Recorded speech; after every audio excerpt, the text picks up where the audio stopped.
రాష్ట్రంలో రోజురోజుకు తెలుగు తమ్ముళ్ల ఆగడాలు మితిమీరిపోతున్నాయి. నేరం చేసిన వారు ఎవరైనా కఠిన చర్యలుంటాయని టీడీపీ అధ్యక్షుడు, ముఖ్యమంత్రి చంద్రబాబు నాయుడు ప్రకటనలు చేస్తున్నప్పటికీ అవి పేరుకు మాత్రమే. ఆదివారం రాత్రి పెనుమాక గ్రామంలో ఉండవల్లి తెలుగుదేశం పార్టీ యువజన విభాగ అధ్యక్షుడు ప్రదీప్ కత్తి పట్టుకుని హల్చల్ చేసి ప్రజలను భయభ్రాంతులకు గురిచేశాడు.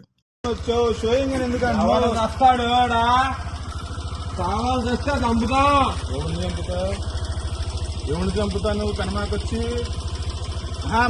చావాలొస్తే చంపుతావు, చావాలొస్తే చంపుతావు. నిన్ను ఎవరైనా చంపుతున్నారండి కనమాకులో? వాడి సంగతి తీసి పక్కన పెట్టి ప్రదీప్ నాతో మాట్లాడు. ఏపీ రాజధాని గ్రామంలో కత్తితో టీడీపీ నాయకుడు హల్చల్ చేసి పెనుమాకలో రాత్రి కత్తి తీసుకుని నరుకుతా అంటూ హల్చల్ చేసి చెలరేగుతున్నప్పటికీ తాడేపల్లి పోలీసులు మాత్రం మాకు సమాచారం లేదని తప్పించుకున్నారు.